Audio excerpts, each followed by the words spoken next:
noma ibandla esilibiza ngobumbano. Indlela ekwasukuleka ngayo leli bandla kwafika umbono nje ngenye imini ngangibuye embizweni mholi eNtabamhlophe.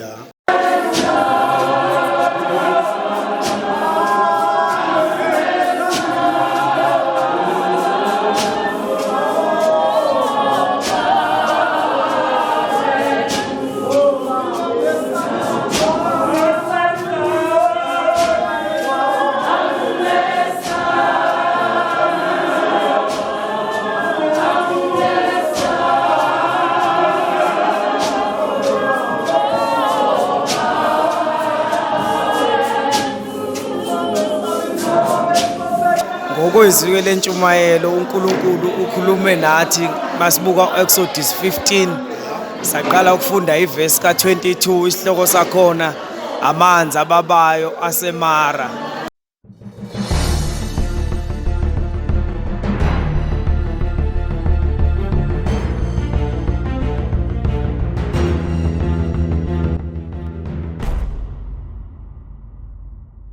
Sinibingelele nonke babukeli emakhaya. Igama ngosimangaliso ngokwaMtshali uMagalela Gase njengengonyama uLinda Mkhonto uNtselenduna uMasi avutshelwe echobeni uKhondlo uGebisa baye beshoke nabaziyo bathi nenkosi ayiqedwa. Lana ke sisohlelweni elibizwa ukuthi Zikhiphani eMtshezi sibhizi nohlelo ke leZayoni namhlanje khona la eScott eLoskop. Lana ke sinobaba ke uMazibuko okuyena ozosichazela kabanzi ukuthi njengoba kunale nkonzo namhlanje le nkonzo kungeyani kwenziwani nje. Amen ngiyabonga mfowethu ngiyabonga mfowethu. Ngiqale nje ngibonge leli thuba elingqayizivele. Ngibonge nje umsebenzi wakho omuhle kangaka mfowethu uNkulunkulu akubusise ngawo. Sengathi mfowethu ubungaqali la uqhubeke njalo nalomsebenzi. Cha ngiyabonga kakhulu ukuthi uhambe uzofike la. Namhlanje igama ongiqale ngisichaze nje igama nje umfana nje wakaMasibuko igama uLungelo ngwaMasibuko ukuthi bayigobe isikube sahlula beshuku basho njalo ensizweni. Bathi terminate abamasi kangcono. Kepha ngoba sesakholwa ke samukela uThixo sakushiya konke okwenzizwa sase singene ekukholweni. Cha ngifisa ukuchaza kabanzi la. Kunenkonzo noma ibandla esilibiza ngobumbano. Indlela ekwasukuleka ngayo leli bandla kwafika umbono nje ngenye imini ngangibuye embizweni mholi eNtabamhlophe. Kule yambizo kunezinto ezenzeka ngangasithanda ngoba ngingumntwana onaka kakhulu into kaNkulunkulu noyithandayo. So ngabuka ukuthi yini engingayenza endaweni yangakithi eScott engabuyisa uZayoni ngoba mina ngikhulu uZayoni uhlonishwa. Ngikhulu uZayoni kuyilona bandla elazi umthetho ngalendlela emangalisayo. Uthe uma ngabe ekhamba isikhathi ngakweshwama engubonayo sihamba endlini yokukhonza kaZayoni kuqwejwana amabandla angazwani abazalwane bengahloniphani. Ngase ngithi cha uNkulunkulu nginika umbono noma yenze iveze kube khona into ozoyisho ukuze uZayoni ubuyele esimeni. Indawo yangakithi inobugebengu, indawo yangakithi kwenzeka okungcola yithi abantu abasha abakhoza lezo zinto lezo. uNkulunkulu waseyehla ngelinye ilanga ngisibuyele enkonzweni wathi cha kunento ongayenza engabuyisa uZayoni.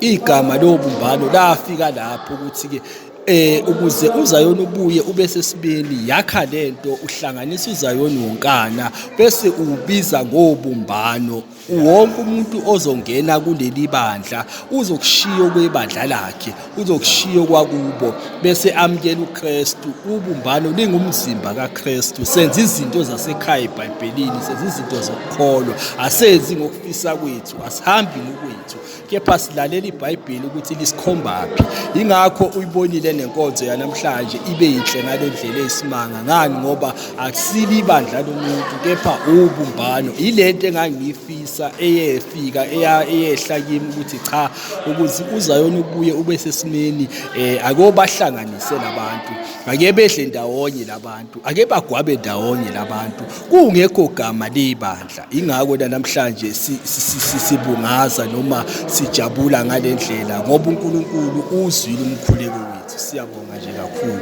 konke okuhle okuthe kwenzeka.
Mazibuko siyabonga kakhulu into enhle kangaka eyaba umbono owavela kuwo. Sithi ngathi uNkulunkulu bengakubusisa akuphakamise njalo ngaso sonke isikhathi emsebenzini wakho omuhle. Niqhubeke nibambisane kahle. Mhlambe mongasithi halamuzi kancane nibambisene kanjani mhlambe ne-team yonke noma namalunga wonke ekuyiwona enifume nawo wonke mhlambe lo msebenzi omkhulu kangaka. Mfoka Gasela yabona lapho uthinta indaba enkulu kakhulu uma ngabe uzothinta indaba yokubambisana. La kulombutho wobumbano ave sithandana, ave sihloniphana, ave sinalento yokwazana. Okuye yezinye zezimpawu engisibukayo uma ngabe sisenza lento kaNkulunkulu ukuthi cha uJehova esimkhonzayo ukhona. Akekho omdala, akekho omncane, omunye nomunye uyawulalela umbono womunye. Into le nami engazi ukuthi uNkulunkulu wathi mangabe eyiveza wayiveza kanje kanti izoba lethele ezinhle kanje. Ave kumnandi, ave sithandana kuleli bandla. uNkulunkulu nje ngiyambonga kakhulu ngabaholi angibusise ngabo abazalwane. Nkosi yami angazi ngabala ngithini, siyathandana ngalendlela. Iyona nto esasifisa ngelinye ilanga ukuthi eZayoni noma endaweni yangakithi eScourt iyenzeke ngoba sikhophuma emakhaya angafani. Izifundiso zemakhaya esiphuma ku asifani. So kuleli bandla sifunda into eyodwa ukuthi hloniphane. Hlonipho ehamba phambili. Siyabonga nje kakhulu kubazalwane nabaholi esinabo.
Ngiyabingelela kakhulu kubabukeli emakhaya, ngibingelele nakumphathi wohlelo, ngibingelele futhi nabo bonke abantu abazofika kubo wonke lo mbukiso.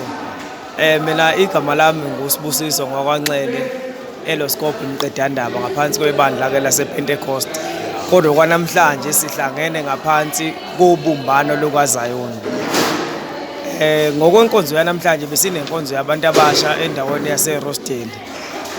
Obekuyinkonzo ehlelelwe abantu abasha. Ngokohlelo abaphathi bobumbano nalonke ikomiti babese bengicela ukuba ngibe sezwini kwi-item yezwi lentshumayelo, yezwi lentshumayelo. Ngokwezwi lentshumayelo uNkulunkulu ukhulume nathi masibuka Exodus 15 saqala ukufunda iverse ka22 isihloko sakhona amanzi ababayo aseMara. Uma ngabe uqala ukufunda engathi uMoses uke wahola abantwana bakwaIsrayeli benensuku ezintathu bengawatholi amanzi. Uma ngabe befika eMara ngethemba lokuthi sebezothola amanzi okuphuza, kodwa bathi bazama ukuphuza bathola ukuthi amanzi ayababa. Sisuke sagxila lapho kakhulu ukuthi kunezinto ezike zenzeke empilweni zethu sibe nethemba lokuthi sekuzokhanya, kanti masifika lapho sesizothola ukubaba. Kanti ke futhi uNkulunkulu sezokhuluma noMoses ezoletha isolution kuloko kubaba. Akakususa ukubaba kodwa uletha isolution kuloko kubaba. Into eyenzekayo uthi Moses thatha umuthi ufake emanzini, ngaleso sikhathi amanzi ayashintsha abamtoti. Siyabagqugquzela kababukele emakhaya nabo bonke abazalwane ukuthi ikhona inkosi uJesu abangayithatha beyifake la kubaba khona, yonke into iyoshintsha ibe mtoti. Ngiyabonga kakhulu.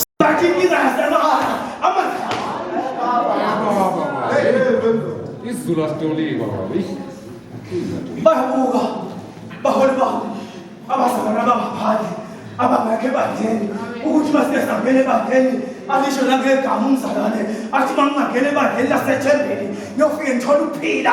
Uyafika ebandleni lasethembeni uyophuziswa ngamandla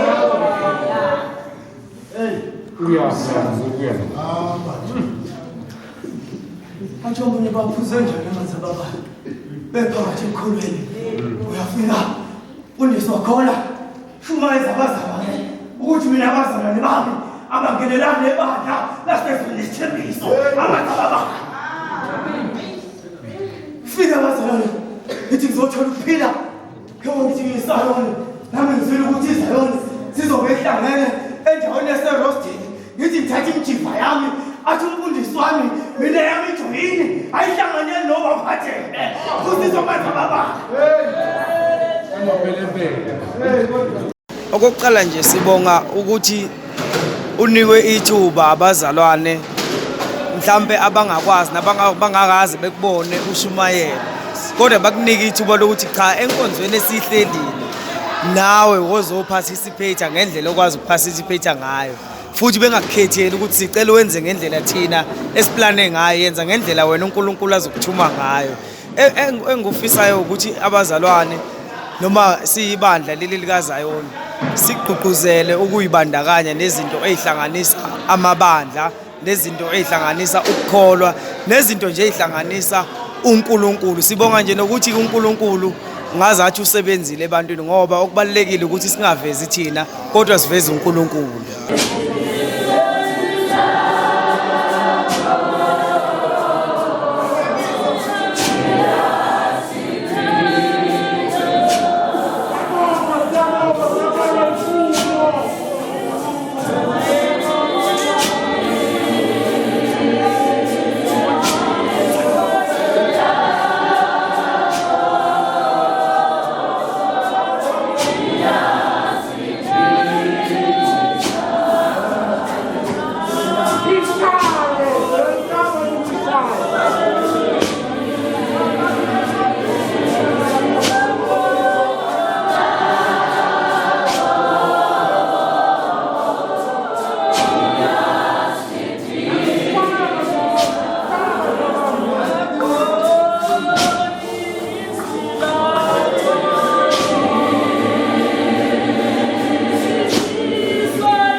ngiyabingelela baba. Igama Ntokozo wakaZola. Ngaphansi kwalo ubumbano. Bese senkonzweni yabantu abasha. Lokhundane sizodumisa yona inkonzo le. Kusho ukuthi ke sizokuveza nje emabandleni ukubaluleka kwenkonzo noma nokubaluleka kokusebenza umsebenzi kaNkulunkulu la eScott nanokuthi ke nje njengoba nje siyamabandla ahlukene ukuthi kubaluleke kangakanani ukuthi sizwane njengoba sikhonza uNkulunkulu oyedwa. Hayi siyabonga kakhulu. Ikuphi nje okufundile namhlanje kule nkonzo ebesinayo? Engikufunde kakhulu ukuthi ufuna ukuthi sizinikezele emsebenzini kaNkulunkulu. Akukho futhi thina esingakwenza kwenzeke ngaphandle ukuthi sazane naye baba uNkulunkulu. Futhi ke nje okungithokozisile ukubona nayo intsha ithatha umsebenzi kaNkulunkulu ubeka ezingeni eliphezulu. Bengazi ukuthi ke la eScott kusekhona intsha engaka eningi kangaka esasebenzela noNkulunkulu. Ngithathe kakhulu nje umshumayeli wami obuya la ngaphansi kwenkonzo iPentecost. Wow, ungithathe wangibeka ngazibona nami ukuthi yabona la kufanele ukuthi nami ke ngikwazi ukuthi ke ngibe isibani ebantwini ngoba ngeke ngithi mhlambe ngithi ngisebenzela uNkulunkulu mangihambe emgaqweni ngibe omunye umuntu. So nje kubalekile kakhulu ukuthi wazane naye baba uNkulunkulu. Umuntu omusha, haleluya. Kunabantwana abaduma kwenzeka izinto bese belahlekelwa yithemba. Athi umntwana ngifundile kodwa umsebenzi angitholi. Isiphi isidingo? Haleluya. Bathi ke uma sekuzoba mnyama, uma sekusa kwamnyama kakhulu. Nami ngisifundile isikole bazalwane. Ngisifundile isikole umuntu omusha. Kwanaloko ukuthi ubaba usebenza kanzima. Yini lezo ngenza ukuthi ngiyithishara. Ngoba ubaba so level ngiyakwazi ukuafforda sonke. Angihlale phansi nalo form 5 wami ngoba kuyafana uma ngabe ngithi ngizoqeda ngifuna ukuyethishara mhlawumbe amandla kuba bazoza esephelile ngahlala beze emva kwami beze yabona uma ubona umuntu oze emva kwakho ephumelele ethenga imoto uyayuva mina kunjani? Haleluya. Ngaqala phansi bazalwane, ngaqala phansi ngasebenza ngafunda. Haleluya. Namhlanje ngiyakuphana bophi impela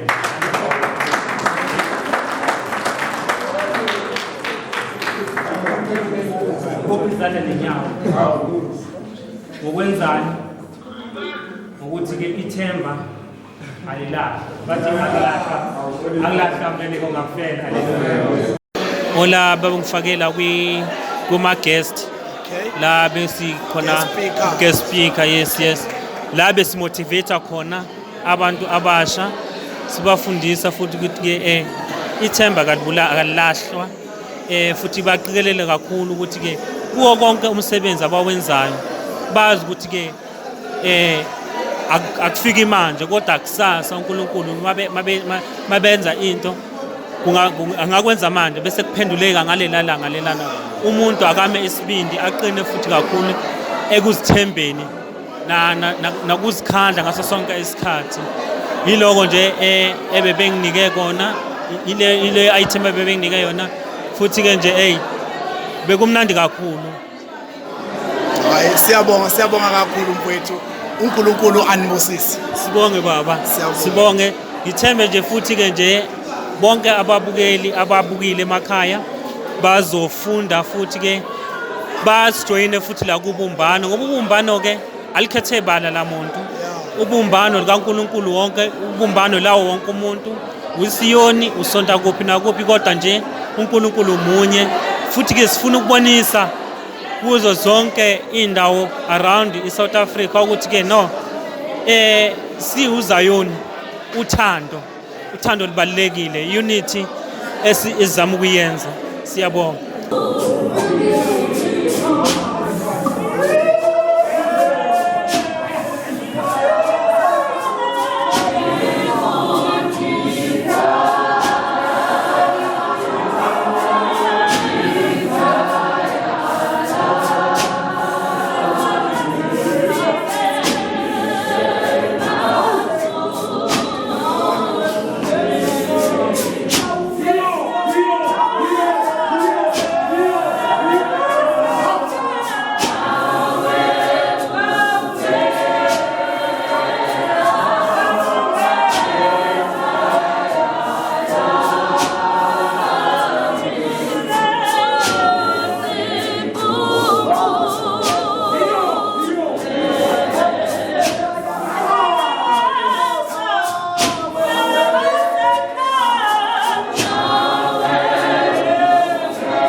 ngeBergville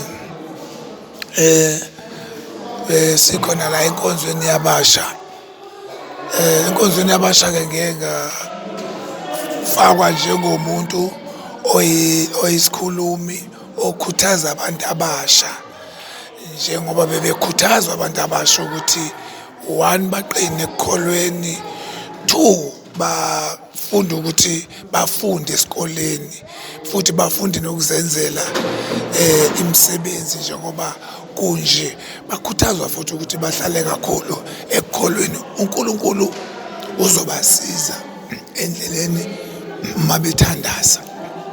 Elokho bekade sikhuthaza kakhulu nabo ke sababona ukuthi bayayithanda lento futhi bayafuna ukuthi iqhubeke ngoba baye bakhuthazeka kwabanye abaphambi kwabo.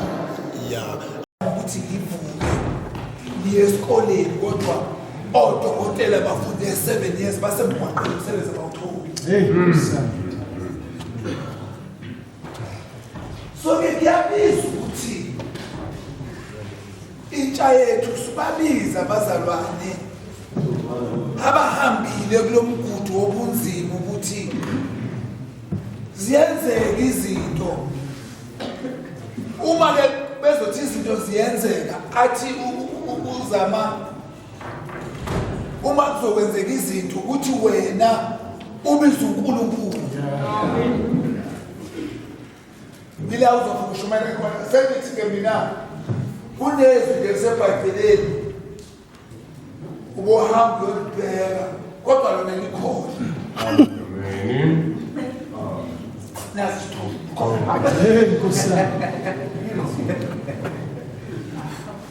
Uyazi ukuthi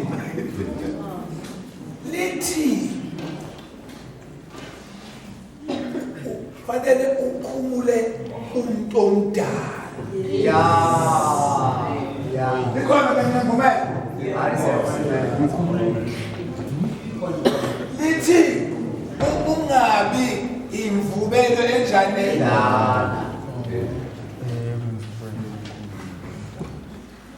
uma khulunywa kanje uphumela endlini ungamkhumulanga umuntu omdala uyobunenkinga. Hayi siyabonga baba, sicela ukuzwa ke ngawe nje ukuthi osukwini ke lenkonzo yanamhlanje kubantu abasha ezumholi ngabe kukhona inawo ukwazile ukucaphuna noma wakufunda ngoba phela ngiyacabanga ukuthi kuko konke abakwenza abantu abasha bafunda kuningi njengabaholi ukhola inkonzo intshumayelo nanani. Amsho ukuthi nawe kukhona okuzuzile kule nkonzo yanamhlanje abantu abasha.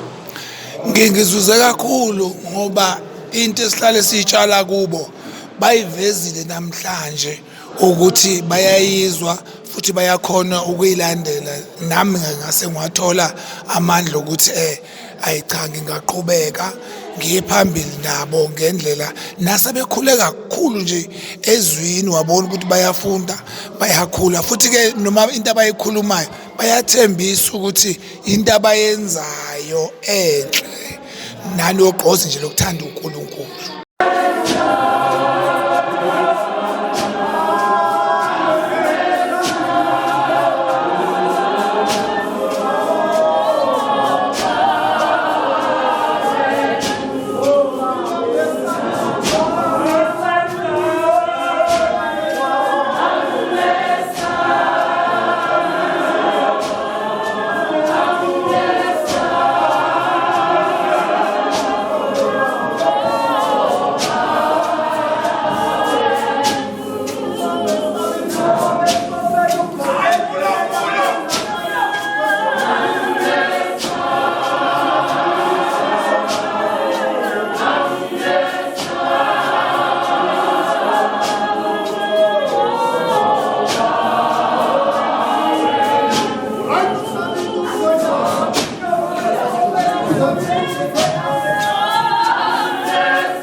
siyabonga kakhulu. Ngisacela nje ukuthi udlulise amazwi okugcina kulabantu abangakaliboni ubumbano njengento eyaphambili ukuthi bangenza kanjani futhi uma befuna ukujoyina. Umuntu osayibukela ekudeni lenkonzo yobumbano ngiyamzwela kakhulu. Lenkonzo yobumbano inkonzo enokuthula. Emabandleni esikona kukhona ukuqwebhana, kukhona izinto ezenzakala phakathi, kepha kule nkonzo inkonzo yokwehla, inkonzo yokuthula. So onesifiso sokujoyina leli bandla lobumbano angaxhumana nami, axhumane nekomiti kulabo bebekhona la enkonzweni balibonile ikomiti, omunye wamalungu ekomiti ungakwazi ukuyakuyena ubuze ukuthi yipi indlela ongenza ngayo, indlela njenge elula engingayisho nje kubabukela emakhaya. Ngicela ukubanika inamba yami bakwazi ukuthi ke bangi WhatsApp, inamba nje WhatsApp ngayo, ngicela ukuba WhatsApp kuyo lo namba, bangayifoneli kodwa bayi WhatsApp, it's 082 42 88876 082428876. Iyona namba le evule iqembu noma igroup noma ibandla lobumbano escort. Onesifiso nje sokujoyina ngicela WhatsApp le namba ngizokwazi ukum-add egroupini. Hayi, siyabonga kakhulu babukele njengoba nibona-ke lapho kwi-screen ukuthi ikhona. Kusho ukuthi nanoma kuthiwa imuphi umuntu ofisa ukuba yingxenye yobumbano eSikhothe Mtshezi, usiyawuthinta-ke le namba ebhaliwe lapho ngaphansi. Cha mfowethu, siyabonga ngazathi uNkulunkulu ubenganiqhubekisela phambili nomsebenzi omuhle uthuthuke. Ngiyabonga kakhulu mfoka Gandela, ngiyabonga kakhulu mfoka Mtshali, nomsebenzi wakho nje omuhle owenzayo. Sengathi uNkulunkulu mfowethu angakukhumbula kuzo zonke izinto ezinhle oyicela egameni lakhe zifezeke mfowethu. Siyayiqala ke eSikhothe lento osizela nayo. uNkulunkulu nje akupha amandla mfowethu, usikhumbule njalo singuZayoni. Siyafisa nathi endaweni yangakithi ukuthi uZayoni udlodlobale, inkolo kaZayoni ikhule njalo, ngoba le nkolo akusiyo inkolo yethu kepha uNkulunkulu osiphe yona. So siyafisa ukuyenza intando kaNkulunkulu. Sengathi uJehova ngakupha amandla ukuthi umsebenzi wakho uqhubeke njalo omuhle. Amen.